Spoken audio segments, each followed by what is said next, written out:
तो बहाने की शुरुआत में डेरल नाम के एक बच्चे को दिखाते हैं जो कि गाड़ी के अंदर सवार है और उस गाड़ी को मैक्स नाम का एक आदमी बड़ी रफ्तार से चला रहा है क्योंकि उस गाड़ी के पीछे एक हेलीकॉप्टर पड़ा हुआ है जो बच्चे को जबरदस्ती पकड़ना चाहता है। काफी दूर तक भागने के बाद भी जब हेलीकॉप्टर पीछा नहीं छोड़ता तो मैक्स डेरल को बचाने के लिए उसे बीच रास्ते में उतार देता है और खुद अकेले गाड़ी ले भागने लगता है ताकि हेलीकॉप्टर वाले को चकमा दे सके। डेरल तो गाड़ी में नहीं था, फिर भी हेलीकॉप्टर वाला गाड़ी का पीछा कर रहा होता है और थोड़ी देर तक पीछा करने के बाद मैक्स की गाड़ी का बैलेंस बिगड़ता है और काफी ऊंचाई से नीचे खाई में गिर जाता है। ऐसा लगता है कि मैक्स की जान जा चुकी है, इसलिए हेलीकॉप्टर वाला भी चला जाता है इस उम्मीद में कि शायद डेरल भी एक्सीडेंट का शिकार हो गया होगा। तो वहीं डेरल तो जंगल में अकेला आगे बढ़ रहा होता है। उसको एक बूढ़े कपल दिखाई देते हैं। वो डेरल से उसके बारे में पूछते हैं पर वो ढंग से कुछ नहीं बता पाता, इसीलिए वो कपल डेरल को अनाथ आश्रम में छोड़ देते हैं ताकि अनाथ आश्रम वाले डेरल के माता पिता के बारे में पता लगाएं और उसे उनके हवाले कर दे। या फिर डेरल अगर सच में अनाथ है तो वो लोग ही उसको संभाल लेंगे, मतलब पाल लेंगे। तब अनाथ आश्रम में आने के बाद डेरल की मुलाकात वहाँ के बच्चों से होती है जो बॉल से खेल रहे होते हैं। डेरल को देखकर ऐसा लगता है कि बाहर का माहौल उसने कभी देखा ही नहीं और ना ही वो कभी बच्चों के साथ खेला है क्योंकि उसे कोई गेम खेलना नहीं आता।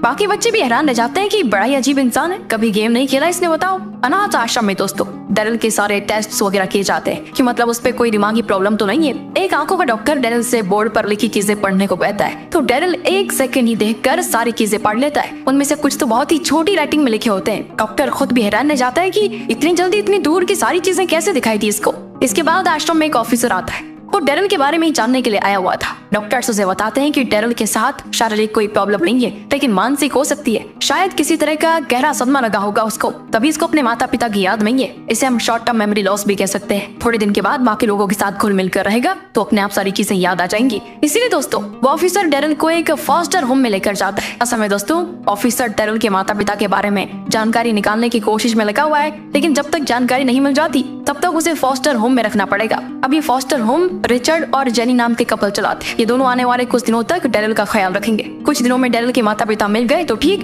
वरना आगे से डेरल अनाथ आश्रम में ही रहेगा। रिचर्ड और जेनी दोनों डेरल को देखकर बड़े खुश हो जाते हैं और उसके साथ अच्छे से पेश भी आते हैं ताकि डेरल को घर जैसा फील हो यहाँ पर। अब अगले दिन की बात है, रिचर्ड के पड़ोस में रहने वाला बच्चा टिमी आ जाता है। वो जेनी से कहता है कि मैंने सुना है कोई नया बच्चा आपके घर रहने के लिए आया हुआ है और सभी उसको बड़ा इंटेलिजेंट और हैंडसम कह रहे हैं, जरा मुझे भी उससे मिलवाइए। तभी वहाँ पर डेरल भी आ जाता है। फिर टिमी उसको आसपास का इलाका अच्छे से घुमाता है और सारे गेम्स वगैरह के बारे में सब बताता है और अपने घर भी लेकर जाता है जहाँ टिमी की बहन भी उसी के साथ उसके कमरे में रहती है। टिमी कहता है कि मेरी बहन तो आए दिन अपने नए नए बॉयफ्रेंड को घर लेकर आ जाती है, उनके साथ मस्ती करती है, इसलिए मैंने उसका नाम होकर रख लिया है, लेकिन तुम उसको ये नाम मत बुलाना वरना बहुत मारेगी मुझे। चलो साथ में कोई गेम खेलते हैं। तो दोनों कार रेसिंग वाला गेम खेलते हैं जिसमें टिमी की बहन का ही एक हाई स्कोर होता है, लेकिन जब डेरल उस गेम को चलाता है तो वो हाई स्कोर का डबल स्कोर बना देता है, जबकि जिंदगी में पहली बार उसने गेम खेला होता है। टिमी और उसकी बहन दोनों दंग रह जाते हैं कि ऐसा कैसे हो सकता है, तुम झूठ कह रहे हो रे डेरल, इससे पहले मुझे लगता है तुमने गेम खेला है क्योंकि पहली बार में कोई इतना हाई स्कोर नहीं बना सकता। टिमी को तो लगने लगता है कि डेरल कोई सुपर बच्चा है, नॉर्मल इंसान है ही नहीं। इसके बाद अगले दिन डेरल टिमी के साथ स्कूल जाता है जहाँ सभी बच्चों को टीचर डांट रही होती है कि टेस्ट में तुम लोगों ने चीटिंग कैसे की, आइंदा कोई भी चीटिंग करते हुए पकड़ा गया तो बहुत मार पड़ेगी उसको, चलो फिर से टेस्ट देना पड़ेगा सभी को। लेकिन दोस्तों जब डेरल टेस्ट देता है तो टाइम शुरू होने के कुछ सेकंड बाद ही वो पूरा टेस्ट खत्म कर देता है। टीचर कहता है कि मजाक चल रहा है यहाँ पर कि जो कुछ दिमाग में है टेस्ट में लिख दिया, ये सब नहीं चलेगा यहाँ पर। तो डेरल कहता है एक बार टेस्ट पेपर चेक तो कर लीजिए, मैंने सारे आंसर सही लिखे हुए हैं, बल्कि क्वेश्चन नंबर 9 आपका ही गलत लिखा हुआ है, उसको सही करके आंसर लिख दिया मैंने। टीचर जब टेस्ट पेपर चेक करता है तो वो भी दंग रह जाता है कि ये तो सच कह रहा है, पर ऐसा कैसे हो सकता है, हाँ जी तो पहला दिन है इसका, मैंने तो इसे कुछ पढ़ाई भी नहीं तो भी टेस्ट सेकंड्स में पूरा कर लिया इसने, कुछ तो बात है। सारे बच्चे अब टीचर पर हंसने लग जाते हैं कि क्वेश्चन लिखने नहीं आते आपको, बताओ। अब घर आने के बाद रिचर्ड डेरल को बेसबॉल के बारे में बताता है कि उसको कैसे खेलते हैं। ये दोस्तों क्रिकेट से मिलता जुलता गेम होता है, लेकिन डेरल ने जिंदगी में पहली बार बेसबॉल बैट पकड़ा होता है तो वो ढंग से पकड़ भी नहीं पाता। रिचर्ड उसको रूल बताता है कि कैसे बैट पकड़ना है और कब बॉल को मारना है। डेरल को बस रूल जानने की देरी थी और अगली ही बॉल वैसे मारता है कि बॉल दिखाई ही नहीं देती। रिचर्ड भी हक्का बक्का रह जाता है कि बच्चा होकर इसने ऐसा शॉट कैसे मार दिया। वो दोबारा 2-4 बॉल फेंकता है पर डेरल हर बॉल को सीधा तारामंडल में पहुंचा देता है, मतलब बहुत दूर मार देता है, कुछ से तो वो घर के कांच भी फोड़ देता है। रिचर्ड कहता है कि लगता है पिछले जन्म में बेसबॉल के एक्सपर्ट खिलाड़ी रहे होंगे तुम, कभी ऐसे शॉट्स मार रहे हो, वैसे भी बहुत अच्छी बात है। अगले हफ्ते मेरे एक बंदे के साथ बेसबॉल में शर्त लगी है, वो अपने बच्चों की बेसबॉल टीम लेकर आएगा और मैं अपनी टीम लेकर जाऊंगा, तो तुम भी मेरे साथ बेसबॉल मैच में आ जाना, धूल चढ़ा देंगे हम उनको। कि सुनकर डेरल को भी खुशी होती है और अब इन सब चीजों को देखने के बाद इतना तो लग ही रहा है कि डेरल कोई मामूली बच्चा नहीं है, उसके अंदर कुछ तो खास बात है जो अभी तक सामने नहीं आई। लेकिन इस बारे में उन हेलीकॉप्टर वालों को जरूर पता होगा कि डैरिल के अंदर क्या चीज है, तभी तो उसके पीछे पड़े हुए थे। अब शाम को रिचर्ड के घर पर वो ऑफिसर अपनी पत्नी के साथ आता है ताकि डैरिल की हालत के बारे में जानकारी निकाल पाए कि उसकी याददाश्त आई कि नहीं, उसका बर्ताव कैसा है वगैरह वगैरह। तो जैनी कहती है डैरिल में सब कुछ ठीक है, ठीक ही नहीं कुछ ज्यादा ही ठीक है, वो सारे काम खुद से करता है। मेरा मतलब 10 साल का बच्चा अपने लिए नाश्ता बना लेता है, खुद के लिए कपड़े धो लेता है, उसको आयरन भी करना आता है। आखिर कोई बच्चा इतना परफेक्ट कैसे हो सकता है? मानो उसके दिमाग में जो फिट कर दिया गया वो वही करता रहेगा, और मुझे नहीं लगता कि उसको हमारी जरूरत है। ये सुनकर ऑफिसर और उसकी पत्नी कहते हैं कि देखो, इसका मतलब ये नहीं कि डैरिल के साथ कुछ प्रॉब्लम है, शायद उसके माता पिता ने उसे बहुत ही अच्छे तौर तरीके सिखाए होंगे, इसीलिए वो ऐसा है। आप लोगों का काम है बच्चों की देखभाल करना, तो आप वही करिए, बाकी का काम हम लोग संभाल लेंगे। अगले दिन रिचर्ड बेसबॉल शर्ट के लिए एटीएम से पैसे निकालने जाता है, लेकिन कुछ प्रॉब्लम की वजह से पैसे नहीं निकल पाते। वो कहता है लगता है मशीन खराब हो गई है, लेकिन डैरिल उसको जवाब देते हुए कहता है कि मशीन खराब नहीं हो सकती, मशीन तो गलतियां भी नहीं करती, गलतियां तो सिर्फ इंसानों से होती है। इतना कहकर वो न जाने क्या क्या बटन दबाकर रिचर्ड को उसके पैसे निकाल कर दे देता है। साथ ही रिचर्ड के आगे जाने के बाद वो एटीएम के सिस्टम में छेड़खानी भी करता है और रिचर्ड के अकाउंट का बैलेंस लाखों में बढ़ा देता है। इसके बारे में रिचर्ड को भी नहीं पता होता। मानना पड़ेगा दोस्तों, ये डैरिल तो हैकर निकला, पता नहीं क्या क्या जानता है ये छोटा बच्चा। अब रिचर्ड की टीम के बच्चे बेसबॉल खेलने आ जाते हैं। सामने वाली टीम काफी अच्छा प्रदर्शन करती है, सभी बच्चे अच्छे से खेलकर स्कोर को आगे बढ़ाते हैं, लेकिन तब आता है डैरिल। वो हर बॉल को ऐसे उड़ा उड़ा के मारता है कि सभी के होश उड़ जाते हैं। किसी को यकीन नहीं होता कि कोई बच्चा ऐसे खेल भी सकता है। इस तरह से डैरिल ने पहला मैच आसानी से जीत लिया।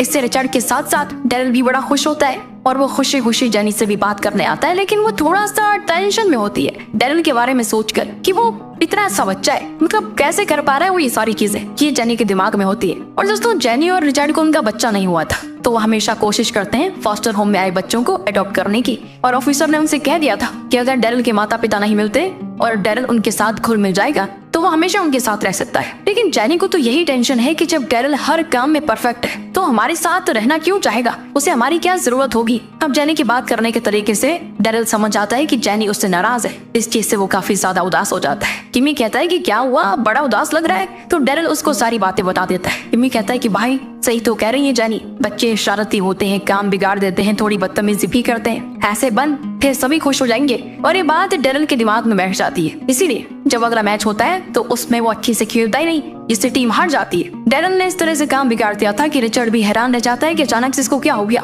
रिचर्ड और जेनी उससे पूछते हैं कि सब ठीक तो है ना, तो डैरिल रिचर्ड से कहता है कि तुम कुछ मत बोलो सट्टेबाज कहीं के, पैसे के लिए मेरा इस्तेमाल किया तुमने। रिचर्ड हैरान और उदास भी हो जाता है कि मेरा तुम्हें खिलाने का ये मतलब बिल्कुल नहीं था। दोस्तों, डैरिल के दिमाग में टीमी की बातों का उल्टा असर हो गया था, इसीलिए वो ऐसे बर्ताव करने लगा है बदतमीजी वाला। लेकिन जेनी उसको समझाती है कि बच्चे ऐसी बातें नहीं करते, शरारत करना, ऐसी बातें करना अलग होता है। तो डैरिल उससे और रिचर्ड से फिर माफी मांगता है कि आइंदा देखो मैं ऐसी गलती बिल्कुल नहीं करूंगा। इसीलिए वो दोनों फिर माफ भी कर देते हैं उसको।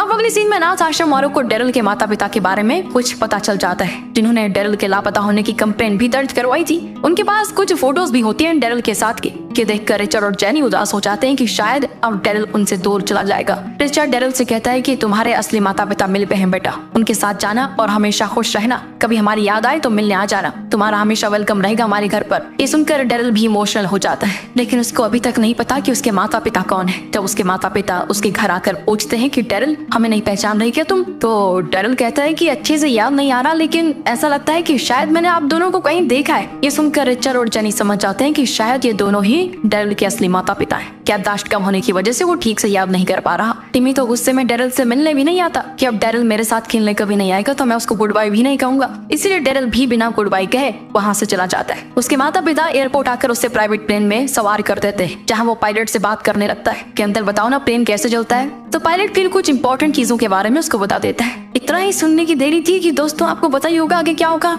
डैरिल ही उसको बताना शुरू कर देता है और पायलट भी हैरान कि बड़ा तेज दिमाग का बच्चा है, लगता है आगे चलकर बहुत बड़ा पायलट बनेगा।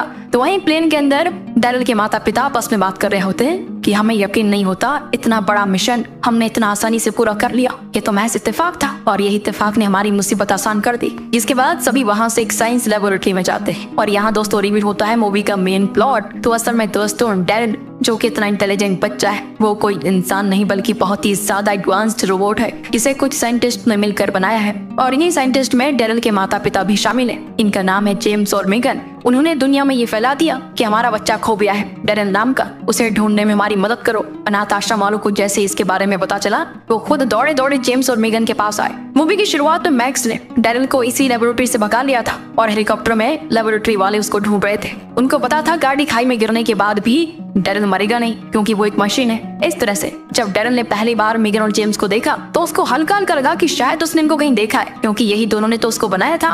अब जेम्स और बाकी साइंटिस्ट्स मिलकर डेरिल का अच्छे से टेस्ट करते हैं, क्योंकि पहली बार वो लेबोरेटरी से बाहर गया था तो उसके अंदर आने वाले बदलाव के बारे में वो जानना चाह रहे होते हैं। जांच के बाद उनको एक हैरान कर देने वाली बात पता चलती है कि डेरिल एक मशीन होने के बावजूद भी अब हर तरह की फीलिंग्स को महसूस कर पा रहा है। हंसना क्या होता है, दर्द कैसे होता है, किसी भी चीज का टेस्ट उसे महसूस होने लगता है। ये देखने के बाद जेम्स दंग रह जाता है कि ऐसा कैसे, हमने तो साइंस की दुनिया का अजूबा बना दिया, बिल्कुल इंसान की कॉपी बन चुका है, लेकिन इंसानों से 100 गुना ज्यादा इंटेलिजेंट। ये खोज के बारे में जेम्स तुरंत ही मिलिट्री वालों को बताता है, लेकिन वो इससे खुश नहीं होते। उनका कहना होता है कि हमने तो ऐसा रोबोट बनाने को कहा था जो लड़ने में हमारा साथ दे, ऐसे बच्चे का हम क्या करेंगे, इसके अंदर इमोशंस फीलिंग्स वगैरह हो। कुछ दिनों का और टाइम दे रहे हैं, ऐसा सुपर रोबोट बनाओ जो दुश्मनों के छक्के उड़ा दे। इस डेरिल की हमें कोई जरूरत नहीं है, खत्म कर दो इसको, वरना किसी के हाथ लग गया तो मुसीबत हो जाएगी। ये सुनकर जेम्स को बुरा लगता है कि अब डेरिल को मारना बिल्कुल ऐसा होगा कि हमने किसी इंसान को मार दिया, सारी तकलीफें उसको महसूस होंगी, इसलिए मैं ये होने नहीं दे सकता, मुझे कुछ ना कुछ करना पड़ेगा उसको बचाने के लिए। और दोस्तों जो मैक्स था ना,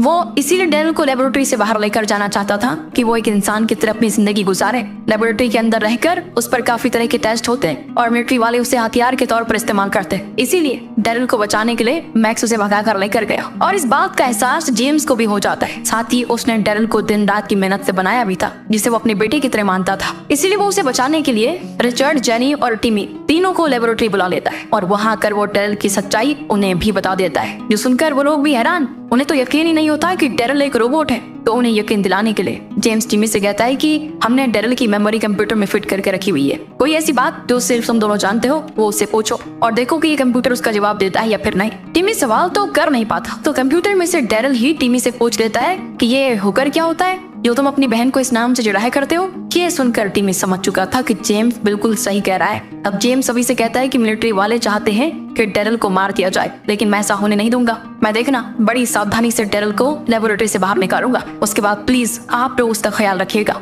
और दुनिया से उसको छुपा कर रखना। इस पर रिचर्ड और जेनी दोनों मान जाते हैं। अगले सीन में एक मिलिट्री जनरल लेबोरेटरी आता है, वो ये जानने के लिए आया होता है कि डेरिल अभी तक मरा या फिर नहीं। तो जेम्स और मेगन मिलकर किसी मरे हुए जानवर का ऑपरेशन करके बता देते हैं कि हमने डेरिल को मार दिया हमेशा हमेशा के लिए। लेकिन जनरल को अभी तक यकीन नहीं होता कि इतनी बड़ी खोज ये आसानी से खत्म तो नहीं कर सकते, इसलिए वो सारा सिस्टम अच्छे से चेक करता है कि कहीं तो डेरिल के बारे में जानकारियां होंगी। तब थोड़ी कोशिश के बाद उसको पता चल जाता है कि डेरिल तो अभी भी चालू है, लेकिन वो उसे ढूंढ पाता। इससे पहले डेरिल को लेकर जेम्स लेबोरेटरी से भाग जाता है। सारे पुलिस वाले जेम्स के पीछे पड़ जाते हैं ताकि डेरिल को पकड़ सके। इतने सारे पुलिस के पीछे होने की वजह से डेरिल खुद गाड़ी चलाता है और वो ऐसे गाड़ी चला रहा था कि कोई इसको पकड़ ही नहीं पाता। इस तरह से ये दोनों दूसरे शहर आ जाते हैं कि पुलिस वाले पहले तो आवाज लगाकर रुक जाने को कहते हैं, लेकिन जब जेम्स नहीं रुकता तो वो गोली चला देते हैं और जो गोली सीधे जेम्स को आकर लग जाती है। लेकिन फिर भी हिम्मत करके वो डेरिल को एक सुरक्षित जगह पे लेके आ जाता है। यहाँ लाकर वो उससे कहता है कि मुझे माफ कर देना जो मैंने तुम्हें ऐसे आधे रास्ते पर छोड़ दिया,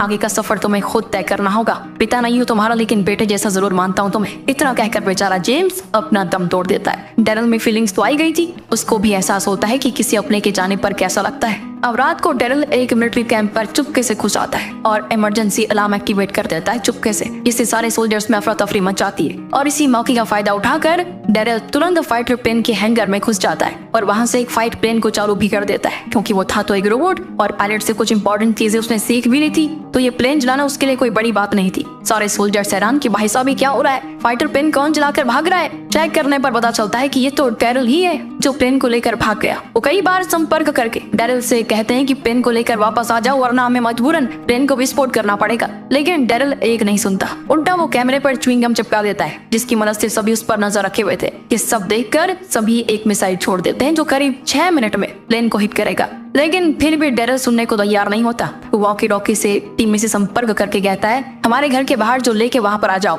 मैं किसी भी टाइम वहां पहुंच जाऊंगा। टिमी कहता है किस चीज से आ रहे हो बताओ। डेरिल कहता है यकीन नहीं होगा तुम्हें, आने के बाद तुम्हें बताऊंगा। इसके बाद जैसे प्लेन विस्फोट होने वाला होता है तभी डेरिल सीट इजेक्ट कर देता है, जिससे प्लेन तो विस्फोट हो जाता है, लेकिन समय रहते डेरिल उसमें से बाहर निकल आता है, पर वो सीधे गिरता है लेक में। उसको तैरना तो नहीं आता तो वो उसमें डूब जाता है। तो वहीं सोल्जर्स को पता चलता है कि प्लेन तो विस्फोट हो गया, शायद डेरिल भी मारा गया होगा और अब हमें उसकी तलाश बंद कर देनी चाहिए। सारे लोगों को भी लगने लगता है कि इतने बड़े विस्फोट से बचना नामुमकिन है। इधर टिमी अपनी बहन के साथ उस लेक के पास आता है जहाँ उसको डूबते हुए डेरिल दिखाई देता है। वो तुरंत ही पानी में तैरते हुए उसके पास जाने लगते हैं, तो वहीं उसकी बहन आसपास के लोगों को मदद के लिए बुला लेती है, तो आकर फिर डेरिल और टिमी को बचा लेते हैं। टिमी ने अपनी जान की परवाह किए बगैर डेरिल को बचाने में अपनी जान की बाजी लगा दी। काफी अच्छा दोस्त मिला है डेरिल को, लेकिन इतने टाइम से पानी में रहने की वजह से डेरिल होश में नहीं आ पाता। सभी को लगता है कि शायद वो मर गया, लेकिन टिमी कहता है वो मर नहीं सकता, वो तो एक रोबोट है। मुझे यकीन है कि वो मेरे पास वापस जरूर आएगा, और ऐसा होता भी है। मीगन को पता चल गया था कि डेरिल अभी कहाँ पर है, तो वो उसके पास जाकर उसको ठीक कर देती है। इसके बाद डेरिल तुरंत रिचर्ड और जेनी और बाकी सभी से मिलने आ जाता है। इसको देखकर सारे लोग होते हैं खुश, और इसी हैप्पी एंडिंग के साथ ये मूवी खत्म हो जाती है।